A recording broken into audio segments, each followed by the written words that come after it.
スタジオ3万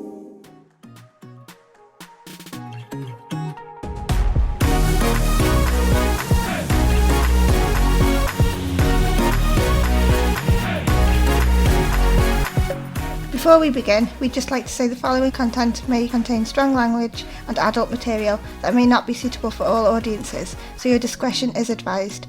Any views or advice expressed on this podcast are the views of Chester Pridecast and do not necessarily represent the views and opinions of Chester Pride.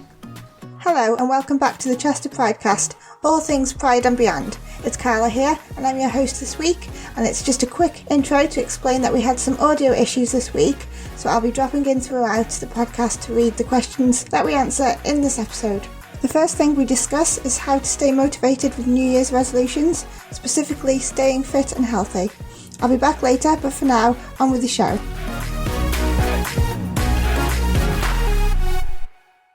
I mean, I'm not. Twiglet in the corner. Twiglet, thank you very much. I hit the gym 6 days a week, what are you about? Why did we all laugh? Doing what? Do you, I don't know, do you clean there? No, He uses the vending machine. the vending machine, yeah. Oh no, it's Jim Jones down the street. 6 days a week he goes there. I've personally found a good way of sticking to my goals for the year is to not set the bar too high. It needs to be realistic though, doesn't it? Yeah. With the amount Yeah. you do. But I know people who do go to the gym. It's like I was saying to you before that I've got a friend who goes to the gym at like 3 o'clock in the morning. He's like, what? What's that? That's me. I was there at 5:30 this morning, so it was me. I'm still. I think 5:30 is okay because it's sort of like I know a lot of people that do that sort of thing before work and it sets them up thingy, and then I mean for me when I do bother to go to the gym, it is usually after work because of just of like rotoring and time schedules. That's when I have to do it. How much do you get motivated like 3 a.m. to go to the gym? You said you're a night person. I'm a night person. I mean, the thing is if you think about it, obviously, like working in the pub business and things like that, we don't finish, especially on Friday, Saturdays, we don't get home till about 4 or 5 o'clock in the morning. So we're used to the early hours of the morning because that's when your mind's most creative because it's getting to the dream state. So because I write as well, it's like, boom. I've always been Right, okay. So watching one of your things is going to be like a dream then, is it? Sorry? Is watching one of your productions is going to be in a dream state then? I'm not Depends which the next one's production. going to be a very, very nice dream. I've seen some images of some of the vampires and that's a wet dream right there. No, just saying. So by trying not to set the bar too high. Another thing I realised over the past year is I often eat even though I'm just thirsty. I always drink water because that will fill you up. Or I mean, I hate water myself, but I mean, you can never flavour. See, I fall under the trap of like I get to your water. I get not quite. No, I get to the canteen and work, and I'm like, right, like feasting with my eyes. But now I'm starting to maybe have a drink or a pint of water before I go for lunch, and then I'll be like, yeah, I'll just have the soup or something. Yeah. It's like when you go shopping when you're hungry. Yes. That's the worst. Oh, yeah. That is you the just buy worst. Spend everything. so much money and you're just got crap. Because of the hours we work, we're a bit like, nah, fuck it. Well, that's it. But if we've actually It's we are easy having to give in this. then. Take away. If you've got no time, exactly. Yeah. So many lunches at work as well because it's just so easy. Just say, I'll just grab something quick. But actually, if I take something, I feel better for it. Well, I think that's what I'm going to do a lot of this time around is meal prep because I did start last year strong on that front, and I've got all the pots, pans, and all the boxes and stuff to do it. But then you just get out of the routine. Like you could have maybe 1 week where you've so busy that you don't even do that, and then you fall right out of the routine. You're building new neural networks in your brain. And that's what habits are, and if that, which I'll be talking about on my little thing. On my little thing. He's excited. He's got a segment to share. Got a segment. It's meant to be 5 minutes. It's going to be an hour. You're the only one excited for that bit. Bitch. So my main thing is as standard every day I have to make sure I get 2 litres of water in as a minimum, and then slowly add new things into my day then. I ended up getting last Christmas one of those water bottles that allow you to smell the flavouring. So you drink Wow, so you don't have the okay. sugar or anything from Yes, it. Yeah. and in all fairness, they do work. It does work. It does trick your brain. Yeah. And I was doing quite well with it. I love how we're all saying But like then I what we just did stopped. and fell off. I fell off, yeah. How long did it last? Then I It was a good couple of hours. So. I did really well for 2 hours. no, I did really well. And So does anyone else have any good ideas that have helped them to slowly ease themselves back into it? I suppose, the big help is like when you flick back through the photographs at Christmas Day, that helps when you look back and you see yourself. You're a bit like, no. Oh my god, who's that person? And you realise, oh, it's me. See, what I did is because I accidentally took a picture of myself with the front-facing camera when you're looking down at your phone. Oh, yeah. And I printed that out and put it on the fridge. So when I'm no, turn around. I very much don't see myself as people see me. I see myself very differently. When you see in the what you see in the mirror is not how other people see you, because it absorbs 25% light and also it switches the other way around. So it's just like a reality filter. Yeah. You didn't look like that. I'll stick up. It wasn't you. Screw you all. Yes. No, honestly, so that's like... I thought it was Shelley Winters. It wasn't you. Joking aside, sometimes people can find that as a bit of a motivation, I suppose. I think for me, the big thing is, and like with anything, you've got to want to do it. You need like constant reminding, because like my mum wanted to lose weight, so I bought her as a present a dress 2 sizes too small for her. And she like pinned it up on the wall. Knock it out of the hand with a big stick. Go, no! Get that out of your mouth. Might have worked better.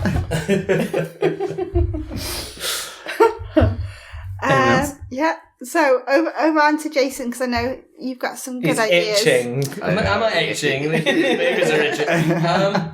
What was I going to say? We'll start off is obviously just getting, as we've partly covered it anyway, where it's like motivating yourself. Because for a start, going to a gym can be quite sort of like daunting, because it's not just the element of going to the gym, it's other people there. It's the anxiety. Like it's usually outside that you actually get more problems with people being, sort of judgmental. When actually you go into a gym area, you often find that most people who go to gyms are very, very supportive. Well, that's the thing. Not just the staff, it's the other people. Yeah. But they're not even they're all worried about shapes and themselves. sizes. They're not all bodybuilders. Everyone there's this idea, if they go to the gym, they're all going to be beautiful. No, everybody starts off at one level. And Well, that's you don't have it. to aim for that anyway. When I've been, because I had the whole conscious everyone staring at me kind of thing, and then because you look pretty, that's why. stop it. It was Stop because it, what yeah. you were wearing. But in seriousness, it was kind of like everyone's looking at me. But then when I got fit, this was good a couple of years ago now, I've got the podge, but I got fit and I was like, well, no. When I see what I used to look like, it's like, well, someone's got to start somewhere. Yeah. And like you look at people and you go, well, actually, they're doing something. They're not just sat at home doing nothing. They could be massive, but as long as they're there doing something, and at the end of the day, all shapes and sizes, they're fine as they are. Yeah. If you want to improve yourself, fair enough. And who cares what anyone else thinks? Yeah, exactly. And you hit it down the head there. You said it's a journey, and a journey has to have a start point. yeah, step one. And it can have stop off. What you've got to do is be realistic and don't think that, oh my goodness, I've had a cheat meal or I've had a really bad, I've stuffed myself today. Yeah. One day is not going to kill you. Yeah. You know what I mean? Be realistic about it. That's the thing. But the biggest step, once you take that step and get to the gym, everything else is 10 times easier. Yeah. That is the biggest step I think that everyone faces. But the thing is that what I would also advise as well is if you are really, really, really conscious of yourself, then start doing exercise at home. Yeah, Just start do there. simple things. But that's also the things like I say. I mean, the thing is, if it's always good as well is that when you're at home, or even if you start to decide to go to the gym, that if you can get someone to come with you, Yeah. because you do more. Big motivator. Yeah. But as I always say, if you can stick to the gym for 2 weeks, then you become addicted to the endorphins. You will have built up what we call the neural pathways in your brain. I'd say 3 times. Okay. Minimum 3 times a week. That's- So around about that's- an hour at a time. It's doable. Yeah. Yeah. I thought you were going to say like 6 days a week. And and split it out. Don't think you do. Don't lump it all together. Have a rest in between, because don't forget you're starting off. Yeah, And then if you, again, it all depends upon what goals you want. If you want to just lose weight, if you want to shape. I mean, the thing is what a lot of people don't realize is that dieting will only make you a smaller shape of what you are. What a lot of people want to aim at is shape and to look different. Okay. You can only achieve that in the gym. Because you can shape your body with exercise. There's Because lipo and implants. I want to say completely all the gym. Where would you recommend finding that sort of information for someone if they wanted to see what exercises to do to shape Right. up part? One thing I would say is ignore Instagram. Ignore These videos are like 1 to 10. Yeah. Ignore these fitness magazines, because I promise you, majority of the photographs are photoshopped. Yeah, big time. They're not realistic. When you see these people in real life, you often think they don't look like that. Yeah. And all I would say is that the best thing to do is, again, get in touch with your local gym. That's another good thing. If you tell the gym that you're thinking of joining them, they'll do anything to get you in. Yeah. So they will give you advice. They'll give you whatever. So it's always a good thing. And again, it's always taking these little steps. I often say when you were trying to achieve a goal, and I've said this before, I think on one of the other episodes, is what people have a tendency of doing is that they see the goal really far, and this goal that's really far ahead, and it puts them off because they don't have the motivation. If you can split your path, go into that goal to different stepping stones, and focus on each stepping stone as you go forwards and not anything else, then what that does, it actually helps keep you motivated constantly. And you'll get you to your goal. Someone I absolutely hate going to gym with is my partner. Can't stand it because he's much. I know you go with your husband quite a lot. No, but do you know we don't train together? Right, interesting. That is weird. We will go to the gym, but go separate. Yeah, because he's a different body type. Right, he's like twice the size of me. Yeah, that's the same with my friend. Like he's quite toned, so he'll go and do like muscle building, whereas I've got a chub that I want to get rid of. I'll go and do cardio. Hey, cardio. So you go to the gym together. Cardio. Now then, let me point something out. Cardio is not the way to lose weight. It's muscle building. No. Well, there's a controversial. big fallacy. If it's something you enjoy doing, then that's important. But don't ever see that as a way of actually losing weight. You need to focus on your diet. Diet is you've got to be in a calorie deficit. And basically, that is the one thing that will actually help you lose weight. So you've got to work out what you've got to. You can get apps for it. So you've got to work out what you can eat and what you need to sort of like what you want to work out, how much you want to lose each week or whatever.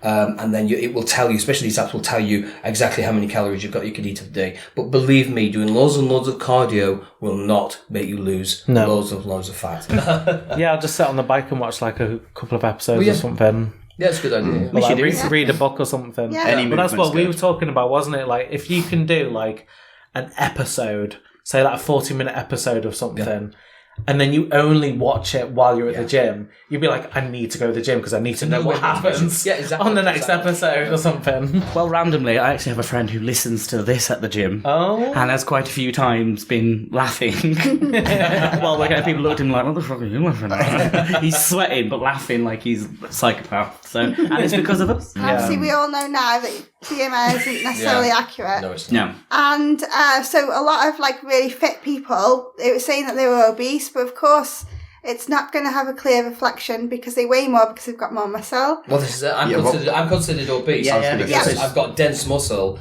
I can't go by all these things. You've got to go by how you feel. I often say, I don't even weigh myself when I'm on a diet or anything. It's what you look like in the mirror. If you're happy with what you look like and how your clothes feel, think of that way. As I say, if you're 20 stone but you look great, you feel great, that's for you. We're all individuals. Yeah. You know. And the main reason we do these things is to make our lives as long as we can. Yeah. And for longevity and health and quality of life.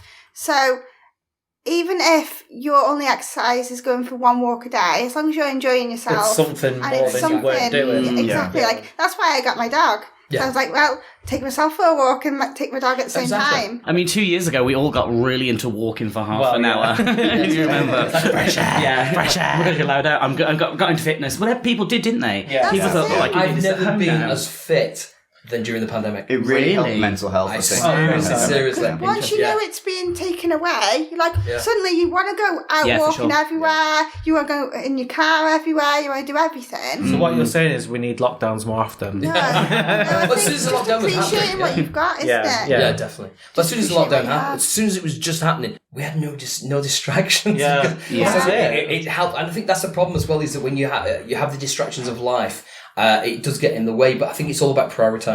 Well, it's like you said. If you put it in your routine, it's then you're not distracted by other things because you've set aside that time for doing that. As I say, using the sexual thing, as I always say, basically... I don't like how you looked at me. Because we know you so well.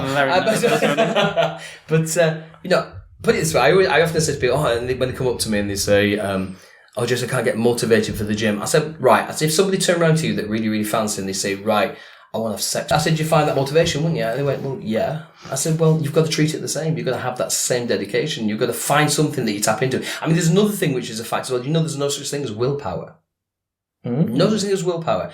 The strongest emotion will always be the thing that guides you forward. So what you've got to do, you've got to work with the emotion that will tie something to it that means something to you. Tie something to, your training, tie something where I want to do this because I love my partner, or I want to do this because of this. My biggest motivation is already like going to the gym without any motivation. And then that actually motivates me to go to the gym more. So if I don't feel motivated, I'm like, right, I don't feel motivated today, but if I go today, it's going to gear me up to go the next time. Yeah. Exactly. So it's action. A lot of the time, it's action before having a purpose. Yeah. You just have to do it. It's as cliche and stupid as that might sound. No, it's true.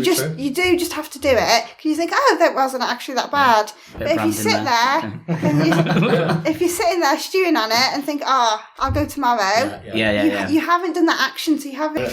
I promise you, I find it hard to go to the gym every time. It is a battle. But when you're there, it is a battle. So don't think that when you see all these other people and all these other people going to the gym, they're motivated. We're all in the same boat. Well, you'll see a group of lads all round one machine. Maybe one of them will go on it for 10 minutes. There's 5 other lads, so they're all stood there. So you watch the video. One in 50 minutes that they're on the machine. When I go to the gym, like my little group, we obviously do our circuits and we do it together and we motivate and add and add. Because you're a centurion. Indeed, yes. The one thing I will say is like I'm one of these people who's like you're saying about like not liking to go sometimes with my partner. He will go for like 2 hours and he's in his happy place, but I'm like, actually, we've got stuff that we need to be getting on with now. This was factored into our day, but this wasn't all our day. We need to go home, we need to eat, we need to do this, we need to do that, because that's the person that I am. See, I'm the same in that, like, when I'm going, I'm like, I need to get gone, kind of thing. But I'll always feel so much better. I feel great after the gym. Yeah. It's always a positive result in the end. Yeah. Always. And I think that's what people need to realise is that, yes, there is effort there, yes, all that, but believe me, it really, really does pay off. But you'll only know that once you've done it. It's also as well finding the right gym, for you as well, because there are certain gyms out there that are designed for, certain people. They don't have the swimming facility. They don't have, they have a lot more, a bigger weight room because that's the type of gym that they're designed for. Okay, they have a lot more spin, studios because that's what they're sort of designed for. And especially it's a case if you are going to go to the gym, it's money you're going to spend. Shop around and find, right, what actually do you like doing? I do think as well though, you can utilise like offers that gyms have because it's usually like, your first month's free. Yeah. And if you did that in 5 gyms, that's like half a year. Pretty much. That's fine. Just make sure you cancel when you cancel. It's always in the small print. Always. Of course, what Jason said about creating sort of the good psychology around doing things that are positive for you. So instead of thinking, I have to do this, thinking I get to do this because I'm fit enough to do this. And it's also thinking about the person that you want to be, but not pretending you're that person now, but sort of envisioning you're that person now. Visualising helps. Yeah. Visualisation, that's amazing. And sort of visualising the type of person that you want to be and how you're going to act as this sort of new person in a way. But I think that motivates me because sometimes I feel like I'm always going to be fat for the rest of my life, and that's just me. Especially maybe if you're at the gym, you'll always feel that positive kind of visualization of yourself, so it'll motivate you to go even more. Yeah, exactly. Can I add a really, really, really important point, because I actually come from a background of bodybuilders. My sister was a professional bodybuilder. My dad was an Olympic and bodybuilder coach. Being a bodybuilder is not healthy. No. Well, I say it's like, what's your end game? Like, to the point of what? Your muscles and arms start ripping? Yeah. Like, when are you happy at that point? Each to their own. But as I said, the thing is, it's like anything. It's like when you see all these celebrities and they're like stick insects. I mean, it's ridiculous. Yeah. It's unless you naturally genetically have a 5% or below body fat level, right? TJ. It's not pulling at his skin. You're in health. Don't say that. You need fat. You need fat to help. And I think the thing is as well is if you actually speak to a lot of people, they don't always find this extra ripped, sort of like hard 8-pack look attractive. You can admire it, but one, it's not healthy. 2, when I can see your nervous system and veins, exactly, it's not attractive. You just have a big penis, don't you? Well, actually, that's quite a nice thing. But Calm yourself down. But that's it. And so I think you've got to be realistic about it. You know, as I say, I personally, obviously, I'm into muscularity. My partner's muscular. I like that look. To the gym, you have got to aim to look like that. It's ridiculous. It's like There's no need for it. You look at the the world's strongest man. Yeah. You can't see any of his muscles. No. He's massive, but he's built for power. Yeah. So, what another thing people don't realize is that bodybuilders are not necessarily strong. They don't train for strength. They train for shape. Yeah. I mean, when I go to the gym, I don't even train for fitness. I train for the look of it because I'm vain, right? And I exclusive. Yeah, vain bastard. But the thing is, because I find that sexually attractive, I thought, well, if I want to attract that into my life, I've got to look like that. So, you know, my partner is muscular because we're both into that. So I think that's another good thing as well, is if you can actually get your partner, if you're in a relationship and you can get your partner on board to actually be on the same wavelength, that's even 10 times better than even training with a friend, because the thing is that there's all that extra energy and emotional support with it. Well, it's like you were saying about your friends and, going to the gym, but more or less with the Centurions as well. Yeah, I think that's the thing. The big thing for me is, so we'll train for 2 hours on a Friday at Chester Centurions. And that's the union side of it. So, there are certain things that I do go for the gym for. So it's a case of good core. So you're not at the back? No, not at the back. I'm at the front. But it's that sort of... Shoulders and legs. Well, yeah, and having that good stance of power as well is important. And having a nice arse because somebody else is behind you. Also at the same time, it's a little bit like I'm saying... I might try and go to the gym when I was going to the gym. We need to get back into it. I would try and do twice a week plus rugby training, because that's what I can fit into my schedule. Realistic goals, and I'm not going to beat myself up saying I haven't gone this time, haven't gone this time, haven't gone this time. That's more unhealthy than not going to the gym. Yeah. That's the thing. And that's negative attitude. So as a forward, my job is really, it's power, and it is hard hitting, and it's hitting those rucks. It's being in the scrums. I'm not built for speed. That's what I'm deciding. I know. Say that again. But I think having that, we as Centurions, we also do get a discount on gym membership as well. Oh, I didn't know that. Yeah, the Cheshire County Sports Club as part of the package that we have. So join the Centurion, you then also get discounted gym membership. Are you advertising here? Yeah, a little bit. Of machines that you need, it's a multi-gender gym and everything like that. And but there's also the social side of it as well. Yeah. That's a key factor. No, we don't see the handshakes. But I think fundamentally, the Centurions, have been going since 2017. But if you, one thing I wanted to say was, if you go back to 1995, which is when the King's Cross Steelers were formed, which was the world's first inclusive rugby club, that was formed through 6 friends sitting in a pub saying, I really like rugby. Me too. Should we start a rugby club? That's amazing. And that's the thing I've spoken to the Pride Committee about. I would love to have an LGBTQ plus Sports Society of Chester, so it's all different sports, and an LGBT hockey club, football, rugby, all these heel throwing for the drag queens. But that's the sort of thing where people can sort of doesn't necessarily have to be a gay team, just inclusive and and we're actually, because sometimes I had bad experiences with PE at school that put me off sport and fitness and things like that because it wasn't quite right for me. But actually, finding this team has been really, really good. I think if anybody has got any ideas for sports clubs or anything like that, and team sports that they would like to get involved with, get in touch with Chester Pride, because I'm not saying that we'll set it up for you, but there's probably people that we can put you in touch with to talk to look at. If they haven't already done it, there's only really the Centurions technically in the Chester area. Yeah. Liverpool have the Rainbow Runners as well, and they have the Tritons.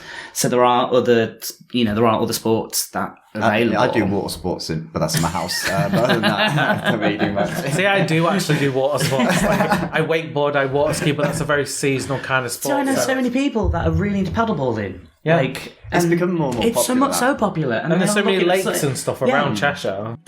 Carla again.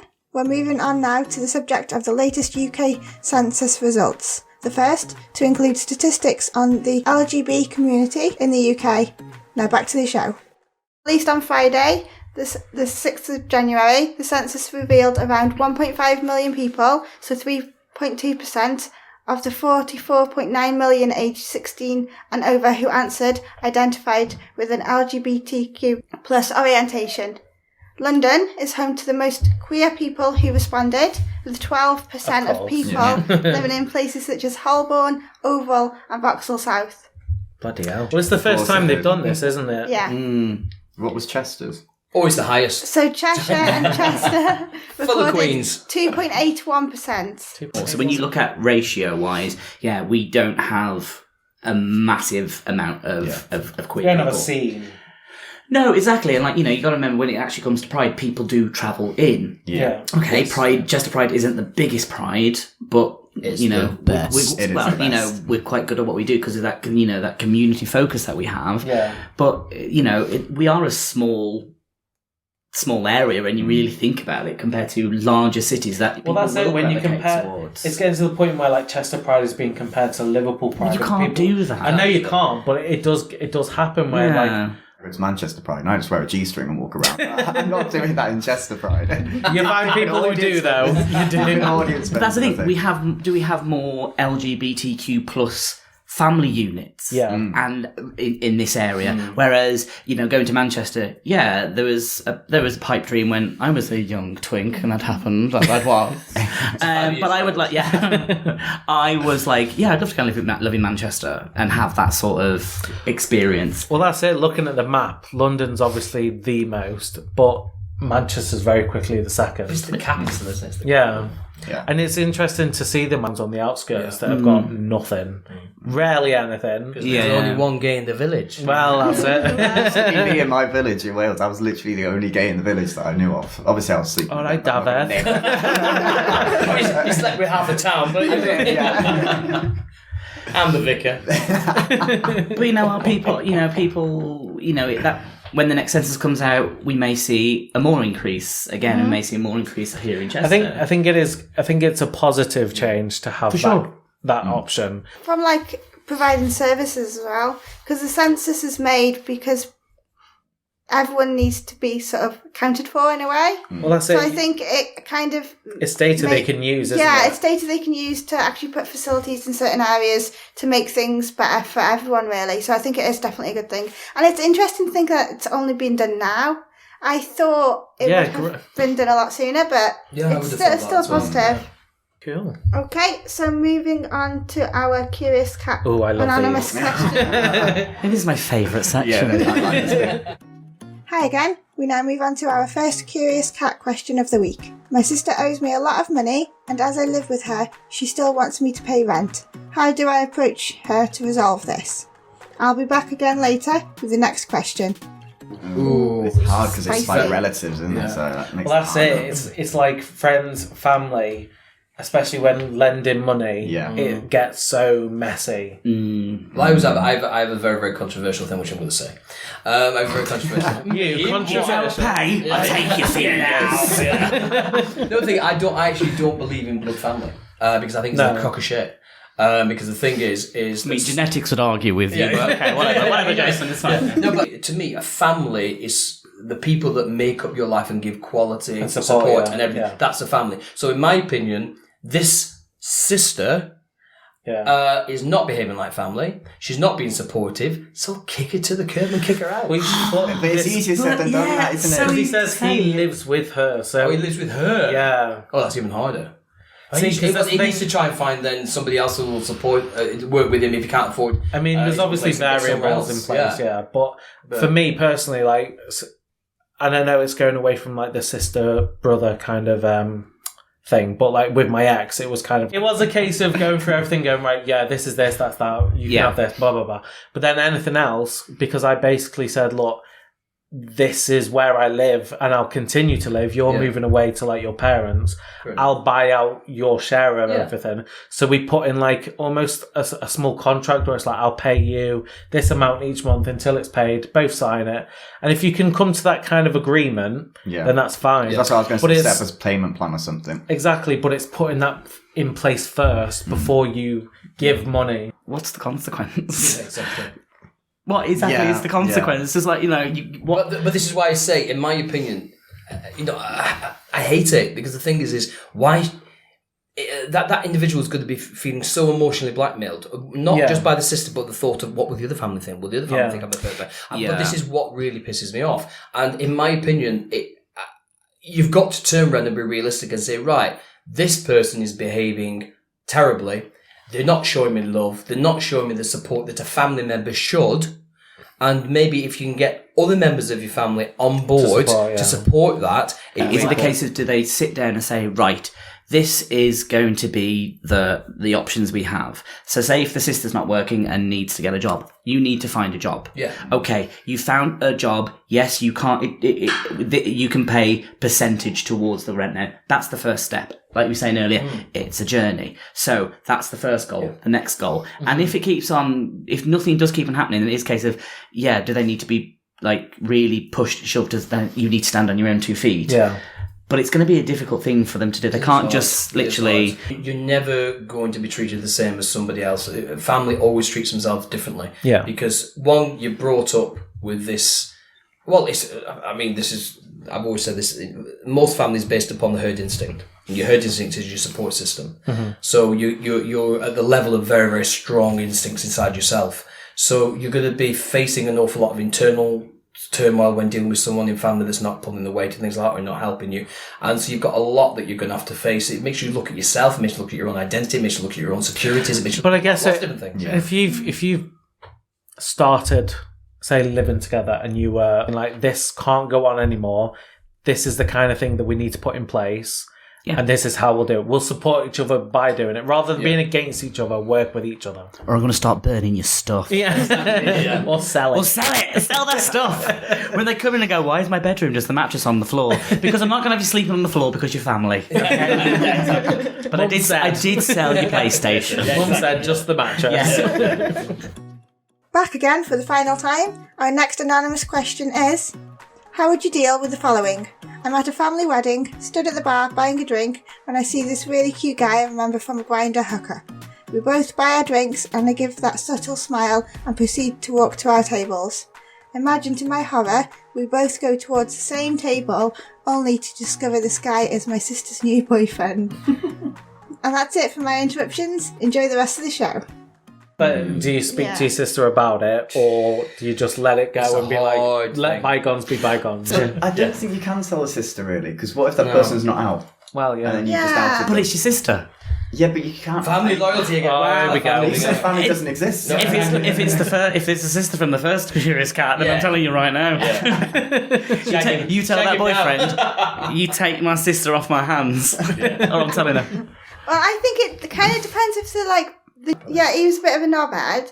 Then and he's crap and bad. You'd worry about your sister, wouldn't you? I would worry about my sister if he's crap and bad. I don't want... No, you'd be like, I don't want my sister with like a not person, exactly. you know? If the person was nice and no bad feelings or anything, I think you could tell your sister sort of down the line, but I don't think you make a big deal about it. See, you're the voice of reason, and no, I'm not about that life. I want chaos. Nasty pasty or not? Yeah, it all depends upon the individuals, doesn't it? Yeah. So we can't really answer it. Sorry, move on. What's the next one, Glenn? The next one is, how do I deal with a difficult housemate? Been living in flat share a few years now. One is fine, the other is a nightmare. Always messy, loud and questionable hygiene. And bathroom habits. How do I approach that? This person needs to pull a finger out. Bathroom habits? What do you mean? Questionable hygiene and bathroom habits. I've been in this situation. I think you just have to take it seriously and just tell them, just be straight up with them. So what happened with your situation then? So, I had story time. I had to have this conversation nearly once a month with the person I was living with. Yeah. I'm not going to name them. I am not going to name them. They're probably in prison after It was Laura. But they were a nightmare. And honestly, they were messy. Like, you would clean up and then they would come in and they would start cooking and they would just make a mess. Like, if the dishwasher needed emptying, they would just look. So then my issue started saying, like, this is a fucking It's affecting the house now. Yeah, for sure. And it was just that their bedroom was stinking as well. It's like, you're going to impact our deposit here. Yeah. And it was sort of like, they just became really, really hard to live with. And it just like every month you're saying, you need to do more. You need to do more. I said, and you feel bad then as well. Well, yeah, but I was like, come on, we're like 30-something-year-old men here. I don't want to do a fucking cleaning rota, but I will do. Yeah. Or, I tell you what then, I'll charge you 30 quid a week and I'll do it, 30 quid a month and I'll clean the flat. That's the other option. I think you definitely need, Carla, you're right, it needs to be dealt with in a serious manner. You need to speak to them because then the whole house becomes toxic and it doesn't become a home. When I just turned around and went, we can't carry on like this. One of us needs to move out. I'm the lead tenant and I've lived here longer than you. Yeah. So I think you need to find somewhere new to live. And they did. Yeah. Because that's the point where I was ready to kill them. You've got to have the conversation. Exactly. I'm quite fortunate because like me and Rob are quite clean inside. No, we're clean inside. But if he's cooking, he makes a fucking mess in that kitchen. He uses every utensil he can get just to make some toast. So I've literally had to tell him, like, I will do the cooking. You just sit there and do You look nothing. pretty. You look pretty over there and I'll do all the cooking. But seriously, you need to have a sit-down conversation with this person and you need to tell them it's either get it sorted. You leave the situation or try and get them, like you said, to move out the place. But for sure. To prison. And don't live on your own. Live on your own, or don't let things build up. That's how they have live. more standards. That's how they live. That's just how they live, and they've maybe they're the sort of person who's had everything done for them, and they've never had to really. Or the other side of that is if, say, this person's going through a really, really hard time, not your example, but like this person on the Curious Cat, if they're going through a hard time, like you said, communicate. If you can find out the reason maybe why they're like that, because if they've not been like that before and they are now, then you can sort it out. Changed. Something's changed. Because you'll know their routine and everything anyway. Two more and then we're done. Left and the season one's wrapped. Shut up. You love this. Can we do one of those episodes where it's like a compilation highlight episode? Oh God, best bits. Yeah. We need one of them at the end of the season. That's a lot of work for the editor. Not my problem. And then that would, if we get a season 2. I was saying we need to have a rap party, get drunk and video the night and then post it. Wow. And get cancelled. And get cancelled for season 2, But yeah, Dan, we'll talk. Yeah. I still think we should do a live episode. We'll do. We left. So that's something that we'll be planning in the future, so keep your eye out for that. But yeah, we'll talk about all the kind of things that we want to do near the end of the season. Yeah. But yeah, it's been fun. Keep sending your curious cats in. Keep sending everything in. Yeah. plugs, all that stuff. Yes. Like and subscribe, tell your friends. Do we have to start saying things like, can you please write us a review? Because then that pulls. That would be quite good if you can write a review, because I've seen a couple. No, unless if it's 1 star, fuck off. 4 or 5, please. 5 only. 5 only. Anything less, fuck off. Thank you, Carla. Bye. Thank you, Carla. Don't forget, you can reach out to us or send in your dilemmas via email, pridecast@chesterpride.co.uk. You can drop us a DM on Twitter @ch1pride or send us your messages anonymously via our Curious Cat found on our Twitter.